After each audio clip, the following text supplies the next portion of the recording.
I'm a professor at the University of Toledo.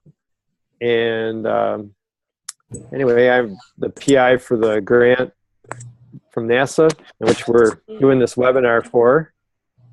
And as I mentioned, I might have internet problems, so we'll see what happens.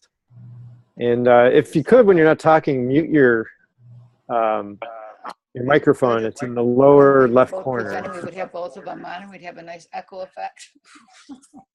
Yeah, so Melody needs to mute hers. Okay, so I think we're getting there. All right, so what I'll do is I'll show you we'll see if the PowerPoint works. I'll do a sharing. And then what we have 8 teachers that are going to talk tonight, so it's a great night. But each one has to talk just for a short period of time, because otherwise we'll run out of time quickly. So just let's see. Well, I guess I could do it this way. So I called it Teachers Speak Out. That's a kind of a reference to a TV show. Anybody knows it, that's all right. Don't need to say. So anyway, this is part of Globe Mission Earth. And here's our partners here: University of Toledo, Boston University, UC Berkeley, Wested, Tennessee State, and NASA Langley. And our goals are listed here. Basically bringing Globe and NASA assets to schools all the way up through the university. So our speakers tonight, Janet got a picture of everybody, which is really cool.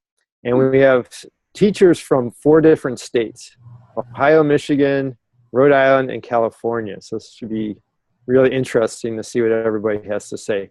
I always also start out by talking about, one of our goals is to get kids to present their projects. Maureen was talking about her kids present at the Michigan State Science Fair. The Globe Virtual Symposium projects are due April 3rd. There's also regional science symposia. Hopefully you're signing up for those. Let's see, we have the Midwest is May 19th and 20th. The Northeast is May 19th and 20th. And John Moore, who's hosting it, is on the line tonight. And then California, it's June 2nd and 3rd at JPL, looks like. So a great opportunity. And I did see an email that said that if you needed funding, you could still get it, or apply for it anyway. Ask if you want. And anyway, we have the annual meeting for Globe, July 29th through August 5th in Connecticut. So that's always a really good thing to go to as well. I'm going to stop sharing my screen. We'll get started on presentations. Like I said, I'll keep you guys to 5 minutes. And Maureen is our first speaker. And Maureen, everybody can introduce themselves, I guess, because I can't remember where everybody's from. So, Maureen? And you're muted. You see, you're muted right now, so you have to unmute. It's in the lower left corner. Because Janet may have muted you. There you go. Oh, wait, no, you're still muted. As unmute on mine. Can you guys hear me now? Go. Okay. Hey, now. All right. I'm Maureen Wickenheiser. I'm at St. Patrick Catholic School. It's an elementary school in Carlton, Michigan. I have the pre-K through 8th grade science, so I have quite a few projects to do here, different levels. A lot of the projects my classes can work on together, even if they're younger or older. We just adjust to their age level. Do you want me to go ahead and just tell about what? You guys able to hear me? Yes. Yeah. Hi, Maureen. Yeah, right. Go ahead. All right. Basically, with having all 9 different age levels, I adapt different projects at different levels. We did aerosols this year with one of my classes. I have a recess club where the kids come and do like the measurements once a month at our recess, and they enjoy doing that with me. The children also enjoy learning how to use the instruments. We incorporate math, so it goes cross-curricular. My 1st and 2nd graders were learning how to do range. They were doing the aerosol project. I have lucky enough to have the creek directly across from our school, Stony Creek. So we do a lot with the hydrosphere and of course then precipitation. We've had visitors from the creek lately. We've had crayfish everywhere. So we've been doing different measurements to see what are the optimum temperatures for them. So the kids have been enjoying just applying it to different things, and they have been asking about it. We've had a crayfish living in the classroom for about one of the projects, I don't know if you guys can see behind me. Should I hit share screen so it's bigger? Well, I think it's okay the way it is. All right. Yeah, I'm just going to move one of the projects behind me. This was done by my first and second graders, what they ended up with, and you can see that they're using all the equipment themselves. We also have where they're testing aerosols in our garden. I don't know if you can see. We have an educational garden that the kids take care of. So they're testing this fall to see if it was over by the flowers or before or after recess, if we'd have more aerosols kicked up. We've also had children do these for their science fair projects independently at school this year. A couple of them ended up going on and winning at the Science and Engineering Fair of Metro Detroit a couple weeks ago. They were very complete in 2-year studies. I have, for the kids to access things at home, because we start in November, and we work on it here at school, just maybe part of the experiment at home, but we work on everything here at school once a week where the kids can make it their own project, not a parent project, and they have an understanding. They have all my science equipment available in the labs to have help with at that time. We've had people use my water baths. They've used my titrating equipment. And that way they have supervision and they're able to do all the extras with it. And the kids enjoy it very much so. Some of the challenges are finding time, because I have a total of 119 students working on science fair at the same time with me. So it is a challenge to try to fit everything in. The older students then become mentors for some of the younger kids to help them with the equipment, and they enjoy doing that too. And being at a Catholic school, that's one of the things that is nice that they share with their partner class. So the kids are able to fill out the forms themselves, and the older kids help to put it into the websites for Globe, because a lot of times they can't do that themselves yet. So it does work. It's one advantage to having several different grades for me. Well, thanks, Maureen. It sounds like you have, well, I can't imagine having over 100 projects going on at the same time. Yeah, well, it keeps me busy. I'm not just science. I have a regular homeroom 5th and 6th split class too. So, but to get through it, we do cross-curricular work, and that makes it easier for the kids. It is very easy. And then we have where we teach our own, being a Catholic school, I teach my own computers class, so that's helpful too. I can go ahead and use that for Globe time. All right, well, thanks. So our next speaker was going to be Connie, but I don't see Connie on the line. So Connie, if you're here, can you speak up? Yes, I don't see Connie. So actually the next one would be... I don't see Connie either. Oh, okay.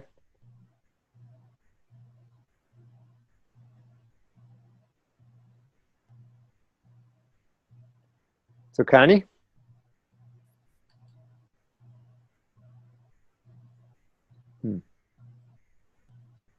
Not hearing Connie. So actually, Cheri, I was wondering if you could share next. Okay, so you're muted right now. You'll have to unmute in the lower left corner. Okay. Hello. Can you you hear me all? Yeah. So Hi. I'm a grade 3 teacher in Providence, Rhode Island. there's only 2 of us in our school who are doing Globe. It is our first year. So we're excited to do it. Some of the things we've been doing is we have our own weather station on our building. So we're able to upload the data. We've learned how to go into other websites and use different to compare like our data on our weather station to other local websites and compare like the differences in temperatures and wind speeds and what might take account in some of those. We also just started planting this year, last week. So we're looking at buds and life cycles of plants. The interesting thing about my school is it being in the city, we actually have like 2 trees in our area. There's nothing really in our area but concrete and houses.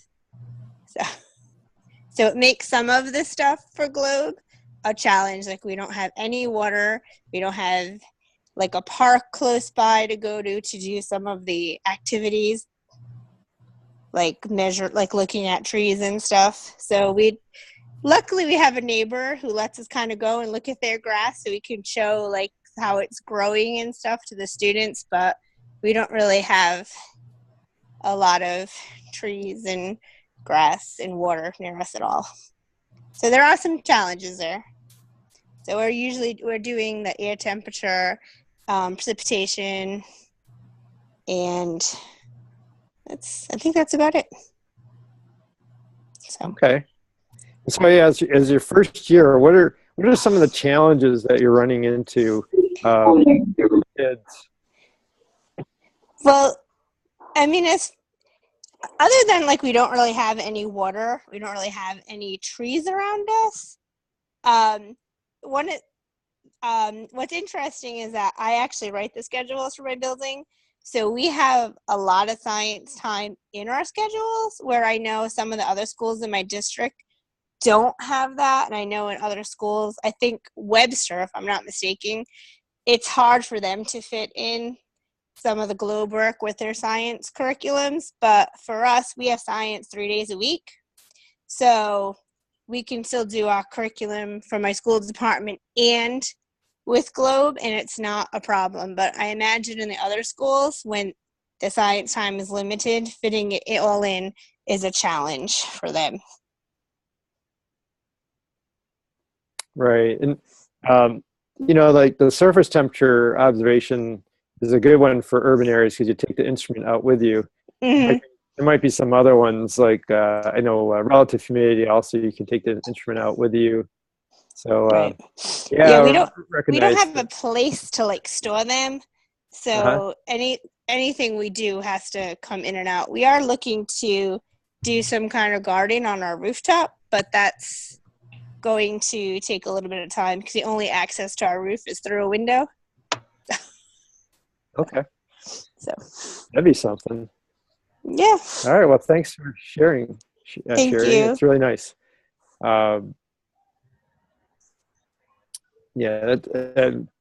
There's challenges of some schools can't even go outside. Unfortunate too. Okay. So the next speaker is Melody. So Melody, are you ready? Okay, I'm unmuted. Oh, you're going to have to put that off. We've got two devices going at once. I would just like to say, Cheri, if you do cement, if you do your surface temperature with cement, that would be great data. Mm-hmm. So Thank you. if you can get a hold of an IRT, that would be great. We have one. Deb, you know how to turn that down? Okay, I am going to exit full screen, and then I need to share screen. And let's do this, maybe.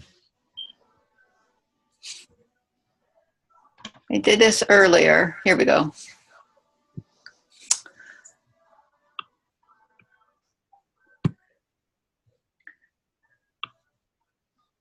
All right.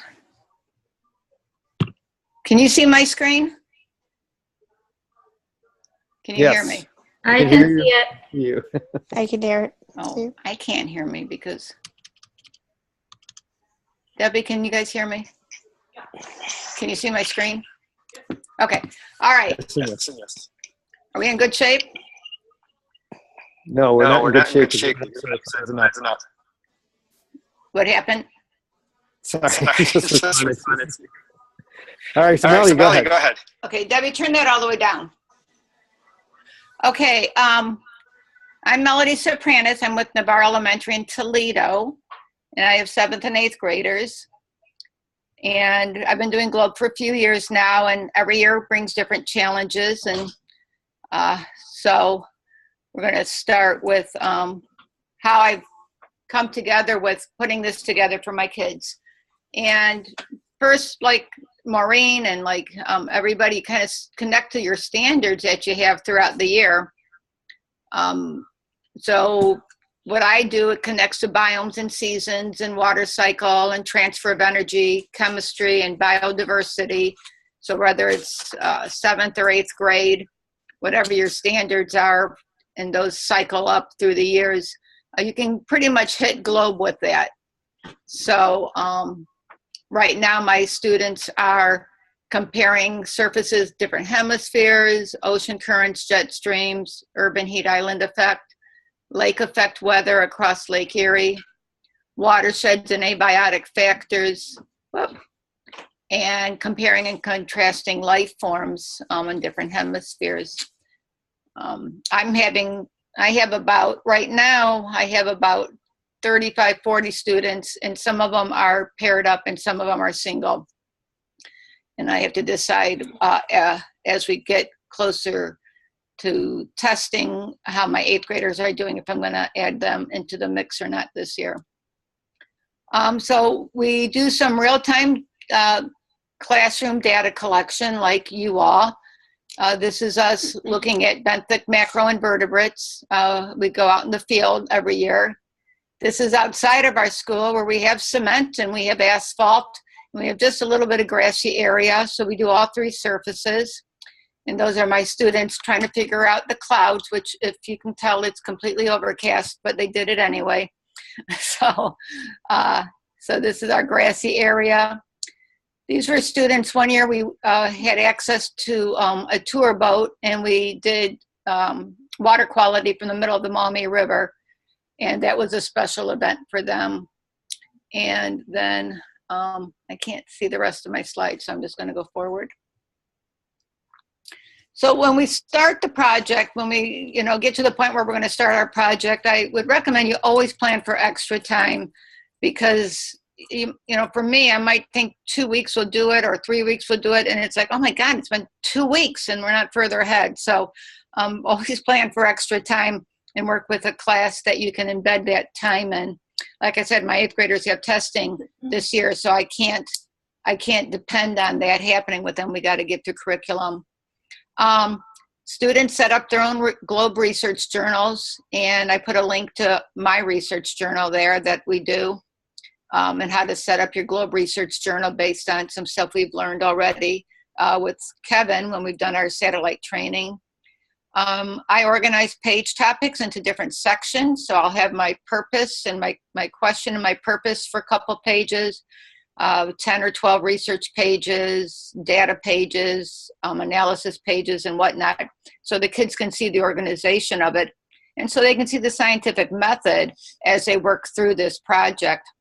I go over the Globe rubric and make copies for the students so they have that to look at, and then decide if who's going to work individually and who's going to work with a partner. I keep it to 2 students. It's science rules for some say no more than 3.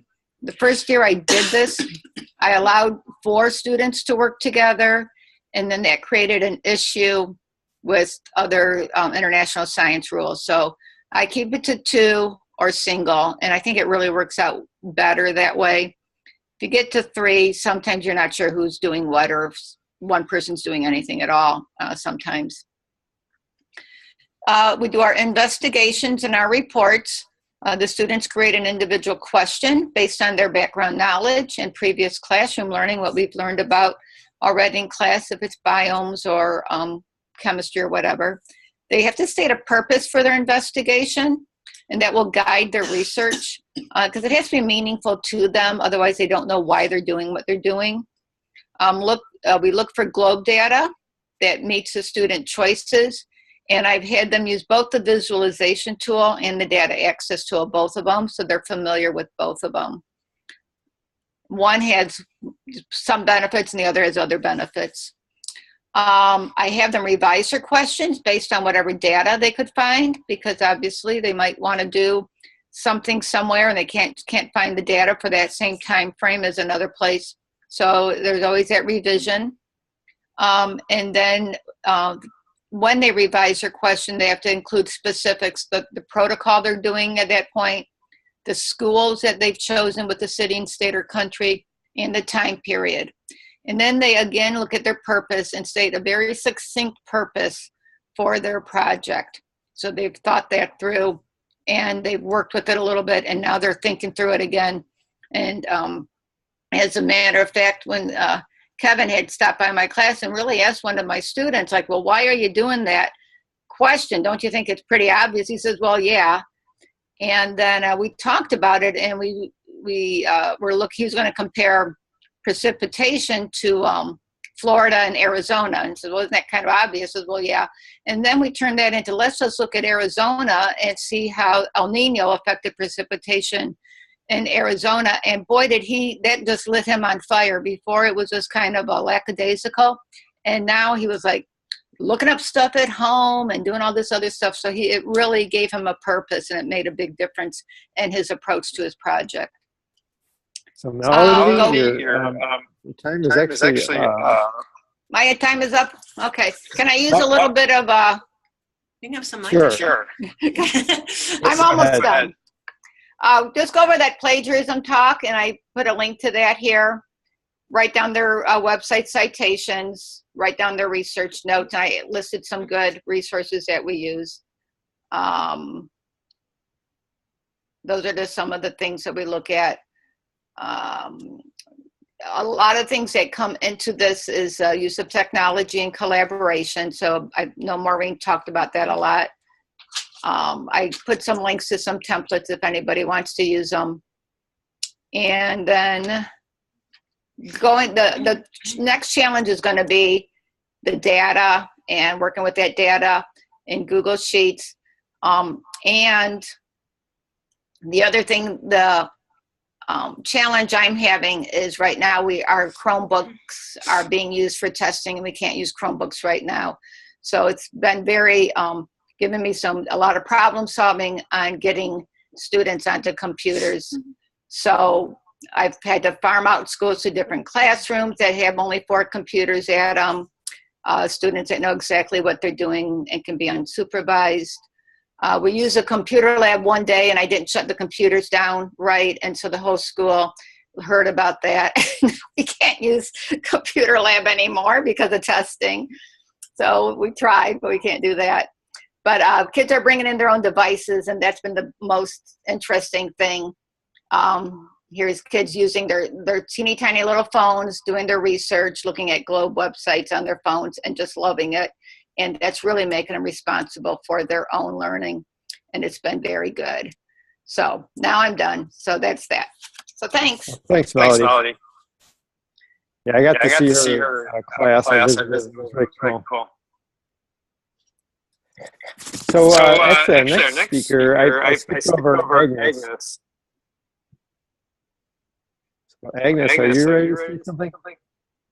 And you're muted. So just click on the lower left. Here I am. There you go.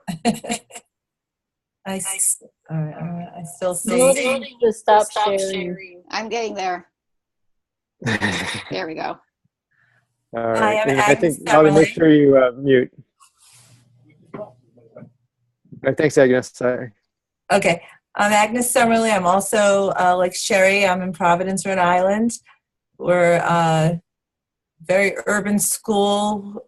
Like Cheri said, same kind of conditions, except we're lucky enough to have a little park that's about a 2-minute walk from our school. So we, once a week, take the 5th graders there to do some surface temperatures. And we're planning to possibly use a part of that park, if we get permission, for a garden. I was introduced 2 years ago to Globe when I was a 3rd grade teacher, and was very impressed with it, how it, my 3rd graders were learning things beyond the 3rd grade curriculum just because they were using it, like math. They were doing decimals and negative numbers and things like that. And so we have the opportunity this year to have Globe again in our school, and we've got it in 3 different grade levels and 5 different classes, including a special education class. And we're working out the kinks, and the kids are really loving it. So we have my BU team graciously did a PowerPoint that I will attempt to. Yeah, is Peter going to show it, or are you doing it, Agnes? I think I'm doing it. Let's see. Okay. I'm going to try. Oh, That's great. you got it? Is it there? Can you see it? Yeah, there it Oh, is. good. Okay. Thanks. My 22-year-old daughter helped me with this. So, let me see. There we go. That's Webster Avenue School. We also, like Cheri School, we have a weather station on the roof. And we have a schoolyard. We do the cloud activities. And we are going to use the small garden area. Even though it's not ideal, we're going to try to use it for our garden. And so we have Globe in the 3rd, 4th, and 5th grades. Again, our considerations are our science standards. It fits very well with 3rd grade science standards. And we're kind of working hard to get it to fit with the 4th grade. But 3rd grade, we're doing the water cycle. My BU team has come and done great hands-on experiments with the kids, and the kids just love it. And last week they started studying branches and buds, and they're doing the bottle biology where they've planted radish seeds in soda bottles. Our 5th graders, like I said, go to this little park down the street, and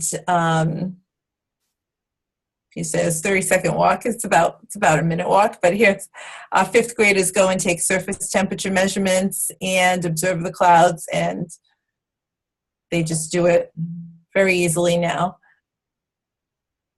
They write it. What we love about Globe is that we can integrate literacy, math very easily, and that's really important. Our students write in their science notebooks. They're applying their vocabulary, and of course the math. Another one of our challenges, unlike in Cheri's school, we don't make the scheduling, so we have very little time in the week for science. So we really try to fit it in, especially since our BU professors really have tried their very best to get in and to get into all 3 grades. So that's been a challenge for us. I think that's it. So. All right, I'll stop share. Did I do it right? Okay. Yeah, well, thank you, Agnes. So, very good. You did a great job. Thank you. Oh my goodness, it's my house phone. All right. Yeah, that happens too.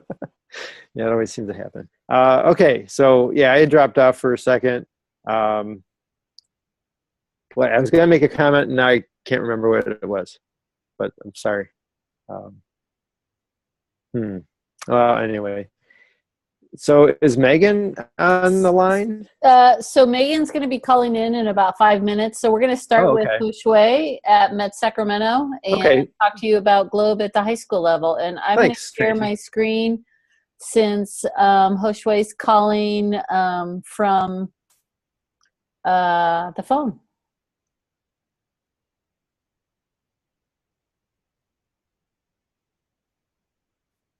Josue, can you hear me or can you unmute?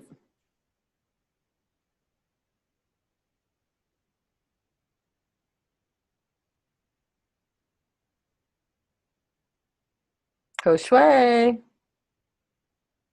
are you there? Yeah, Janet, can you unmute him? I think he's 916 phone number Yeah, there. it's a 916 phone number. There you go. He's unmuted. Josue, are you there?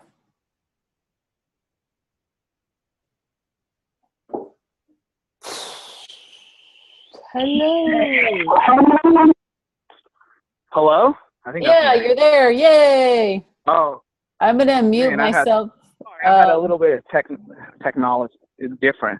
But No problem. I guess I've heard some of it. My laptop went in and out, and so did my phone.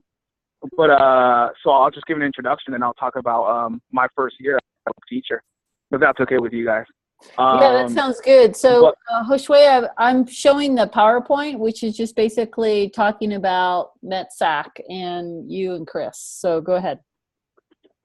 Okay, so MetSac, we're in Sac City Unified, which is the biggest school district in Northern California. We're right there in Sacramento, California. And in our school, though, we're 320 kids. We're a little bit different because our kids, they go to school 3 days a week, Monday, Wednesdays, and Fridays. And then on Tuesdays and Thursdays, they have internships. So we only have them for about an hour, so 3 hours a week. We're extremely like our kids to get hands-on as they're learning sort of real world as they have their internships. We're also very technology-based. Science has been taught by computers the last couple years. Each student has their own laptop at our school. And so most of science was done by laptops. Administration is very supportive, and they wanted us to do more in science what our school reflects. And that reflects sort of a hands-on sort of, that's the way we want our students to be. And so my administration brought the GLOW program. And so this is our first year. It's myself who teaches earth science and Chris who teaches chemistry. So this is our first year. We're obviously enjoying it. One thing that we have at our disposal is we have a beautiful park that's right across the street from our campus. And so Tracy was nice enough to go out. I don't know where we are at PowerPoint because I did have to switch to phone. But in terms of our thing, we took them out and we worked on hydrology and we worked on looking at water transparency and looking at the pH level. We also did stuff with atmosphere. One of the things that we have is we have a flagpole right in the center of our park. And entering in the data on the Globe website, one of the things we enter that in as our site. So the kids know anytime we go outside or anytime we do anything Globe related, the flagpole is where we meet. And so we were able to get the correct measurements and everything. And that's actually like the students know right when we go out there that we're going to go, we'll go collect some data. We also worked on atmosphere and clouds, and we measured height out there. And we also looked at surface temperature. So, but yeah, we looked at soil, and that was one thing that Tracy helped us with. And so what we've been doing over the last couple of weeks is reflecting on it, but we've also been entering in data. So, and kids actually like it. And they find it that, you know what, that their data, they see that it's relevant, that it's important. And so, I don't know, it's our first year with Globe, but it's been fantastic so far. And the kids enjoy it, and they love the hands-on-ness about it. And it's been a wonderful thing for me to see, especially since I taught earth science at this school last year. And quite honestly, we're doing nothing what we did this year that we did last year. And so it's been a refreshing sort of thing for us. So Thanks, Josue. Oh, huh? Go ahead. Go ahead. Sorry. No, I didn't know if on the slides. I think we just have the last couple ones are pictures of kids looking at the water transparency and checking the pH, and also looking at soil. And Right. I think also we have a couple pictures of atmosphere. Even kids who measure the flagpole, we saw kids were getting different heights of it and asking the questions, why do you think we got different heights? And of course, kids were saying some measured it from a different direction. Others, they it was due to height, but it got kids asking questions. And at the Met, quite honestly, in real life, that's what we want our students to be able to do. Great. Thank you. So one of the things that, MetSac, I'll just add this, brought to our attention with Globe was that, we wanted to support NGSS practices in their classrooms, and Globe fit in really well with that. And I just want to mention that the 11th graders are currently doing community-based projects with Globe data. And they'll be presenting at the virtual science fair science symposium in April, and also hopefully the Pacific Science Symposium as well. So we're excited to see that. So that's where we're at right now with MetSac. Great. Well, thanks, Josue, and thanks, Tracy. And now, Tracy, are you going to help Meghan? I see she's on the line now, too. So, Okay, great. Meghan, there she is. Yay, Meghan. Meghan, I'm going to pull up the PowerPoint, okay?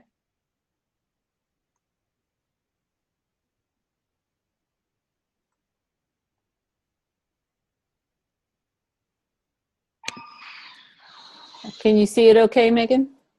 Yep. So I'm just going to turn it over to you. Okay. So I'm from Skyline High School, which is in Oakland. And this is I'm a first year teacher at Skyline High School. I did my student teaching there last year with the same class. And I guess, according to this slide, we've been doing for how many years? 5 years? Yeah. 5 years now. Mm-hmm. And currently it's our sophomores do it in their environmental chemistry class with Anna Gomberg, who's in the meeting that I just came from. And I, for the first time, I'm trying to do it with my senior capstone class, which is a sustainable systems class. And I'm talking to you guys today because we're integrating it with our Y Plan project. So we're integrating gathering globe data into our sort of long-term project that the students are doing with a company called Buoyant Ecologies, who works with the California College of the Arts Architecture Department and Benthic Labs, which is a UC Berkeley organization down in Moss Landing. So along the California coast off of Monterey Bay. They are working to design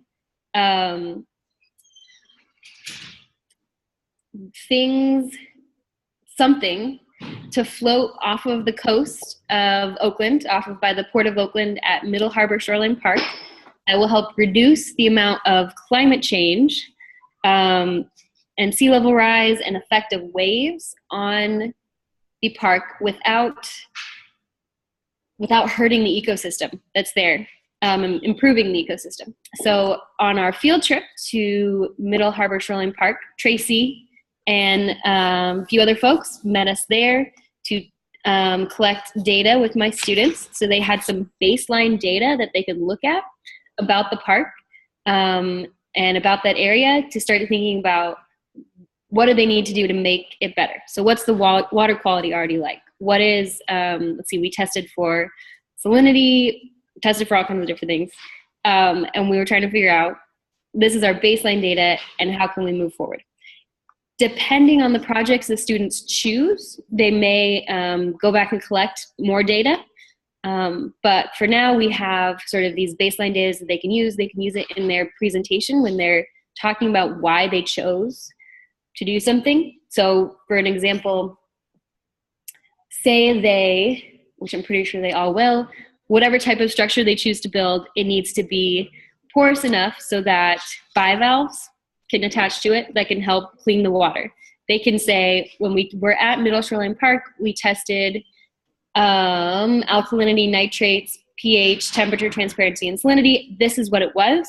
If we add more places for these bivalves to live, we might be able to change all of this so that it's a healthier ecosystem. So we're trying to put GLOBE data and White Plan data in together.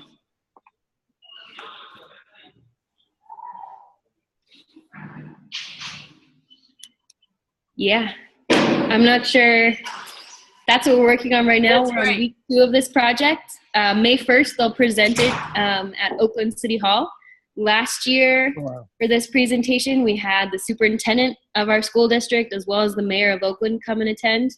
So it's a pretty big deal, high stakes. Yeah, hopefully the GLOBE data will turn out to be useful in this project. I just want to toot Meghan's horn here a little bit, because as a first-year teacher, and we all know what that's like, she's taken on just this complicated project of integrating this White Plan community-based action program with a field investigation program with GLOBE. And I remember talking to Meghan last year as a student teacher, and when the kids were going through their White Plan project that was not data-driven, Meghan kept saying to me, is like, wow, they need data to back up their research, their proposals. And so it was just such a great fit to see that come to fruition this year. And I certainly thank Meghan for putting it all together and sharing with us. So, and also Josue, who is also new at the helm at MetSacramento, and we're all learning and working together. And I wanted to say special thanks to both of them. Yeah, nice job. All right, and our last speaker is Debbie Malay. So I see Debbie. She's muted right now. Okay, go put that away. Yeah. Okay, now I can hear Debbie's Melody. going to present from my computer. Okay. I'm going to share screen.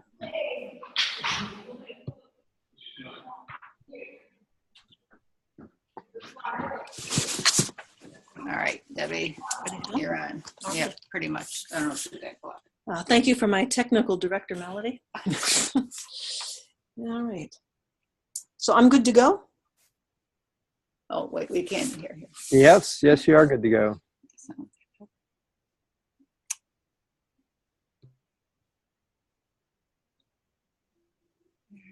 Let's do.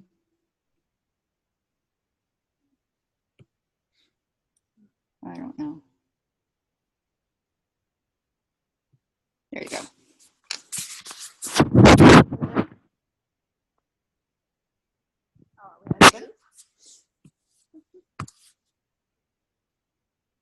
Oh, goodness. Talking. Can you hear? Yes. Hi. There we go. We didn't know that. Go ahead. Okay. All right, now we're good to go? Yep, and thanks to my technical director, Melody.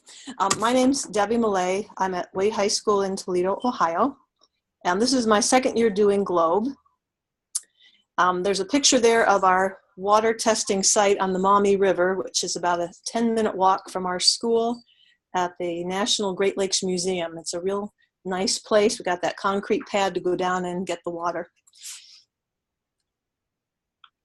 So first year I had environmental science classes, and the first thing I want to do is get the students interested and excited about doing GLOBE. So with the environmental students, I talked to them about doing science, that they would be outside taking measurements, collecting data, designing their own experiments, and that it was not going to be a textbook class. And then I started to practice the protocols outside, and we started with coordinates because I thought those were the hardest to learn, and I wanted them to be able to do geocaching throughout the year, so I wanted to be sure they knew that. We practiced water testing in the class, And then we went to the Maumee River site to conduct tests in the fall and the spring. And we completed our projects just in time to go to the symposium. That was real close, getting done on time. But before they went, we had a practice science fair by inviting other science classes in to see their projects. And then this year, I have a biology classroom, and I started their project at the beginning of the year. And this was the first year all the science teachers were going to use Cornell notes. So I made a PowerPoint so they could practice the Cornell note-taking, but it was all about GLOBE. It explained what GLOBE was, what opportunities the students had. There were pictures of me doing my research at the workshop. There were pictures of Melody's kids who went to see the president and Bill Nye, and that was pretty exciting for the students. And this time they practiced their protocols outside, and we started with surface temperature because I wanted them to get into using some new and different equipment that would be more exciting for them. And then in the classroom, we developed expert testing groups. Each group was assigned one of the water testing protocols, and they practiced that in the classroom so they would be efficient when we got to the river and could get the testing done in the amount of time we had. So we went to the Maumee River site to conduct the test in the fall, and we completed the project in September, but I'm going to use those as a starting point for their final projects because we'll go back to the river and do another testing, and we'll do the practice science fair again. And that's all I have for you. I let Melody have some of my time. Well, thanks, Debbie. And I will follow up with Connie. She's not feeling able to talk, her throat's hurting, but I could mention a few things about her. She is teaching middle school kids in Detroit. She always gets her kids to our symposium or conferences, whatever we call it, and the kids always do an amazing job, usually focused on water quality, and asking questions about why is the water quality the way it is in the River Rouge and the different rivers in Detroit. Also looked at some students have looked at bottled water and tested like nitrates in the Fiji water, which was interesting. And her kids have usually done very well at different science fairs. And she also went to the White House. Melody went to the White House too. So both of them have taken their kids to the White House for the White House Science Fair. So congratulations to both of them. So what I want to do is, because you guys did great of keeping on time, and we have a few minutes now for questions. And I know the chat has been very active. So if there's a question, either you could put it in the chat and I can talk about it, or someone you can unmute and say the question to.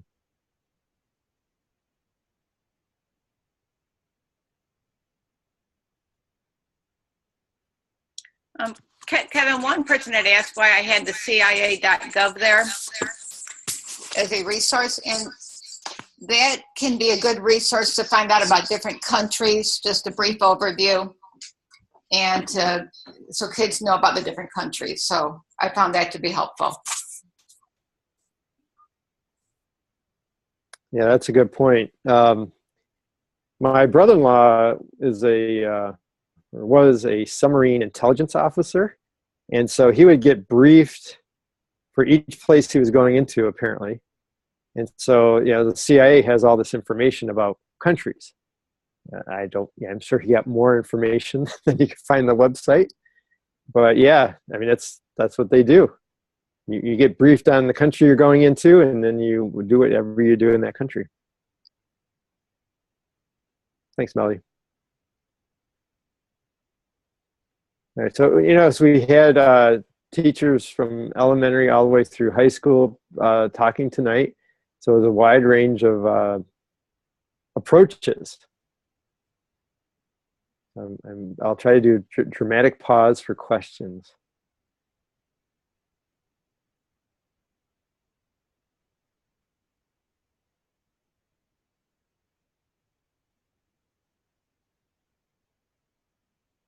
I'm trying. No one had a question? I just want to say one more thing, Kevin. Sure. The first year teachers, I think you get your best work out of first year teachers because they're excited and they really are enthusiastic to just take on the world. And, you know, God bless first year teachers, because that's when you learn the most, and you can, you know, then you can build on that. But I think that really, congratulations to those first year teachers just diving in and doing such good work with their kids. Yeah, so that is great. I had a question for the teachers in California. I noticed that you're doing your turbidity tube in a bucket. Can you talk about that a little bit? Sure. So we were doing the transparency in the bucket. The source was we wanted to make sure that we had enough water, so we repeated the test, and so we kept the water in the bucket. And so when there's a little hole at the bottom, so that's when they were releasing the water in the bucket. Okay, so it wouldn't go on the ground. Right, so it wouldn't go on the ground, because, you know, in the Great Lakes, you just let the water go on the ground. We're here in California, we don't let the water go on the ground. There's too much from the sky. Well, yes, this year, yeah. That's the only reason. So Connie posted in the chat box if she'd like to make a suggestion to save all your data. It's good for your kids that come after the ones before, so it's a year after year comparison. So the bottled water comparison year after year was one that she did. So that's a good point, that, you know, your kids will know that they are building on the work that the students did before them. It becomes a historical thing.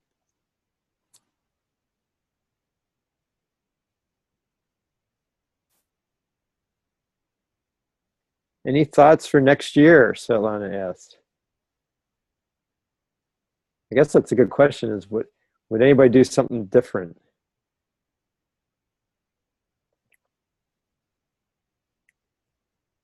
And Maureen has water quality testing data from across the street for 6 years, and she has the same students, of course. That's right.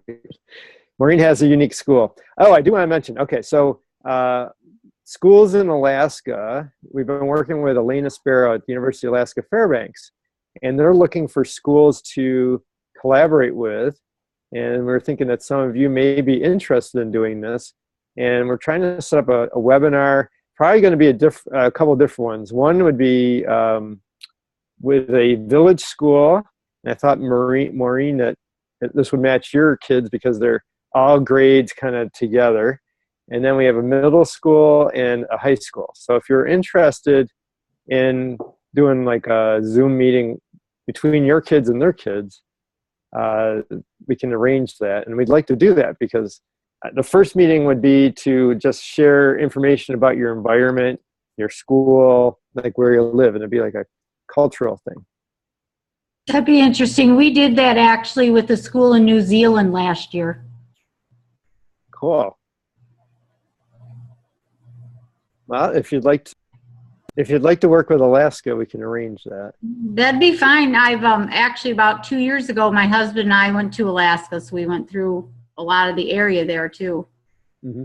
So, yep, just send me some contact information. Okay. Be neat. Connie said she'd like to do it.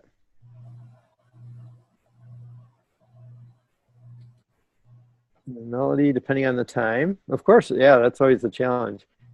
So Alaska, of course, it's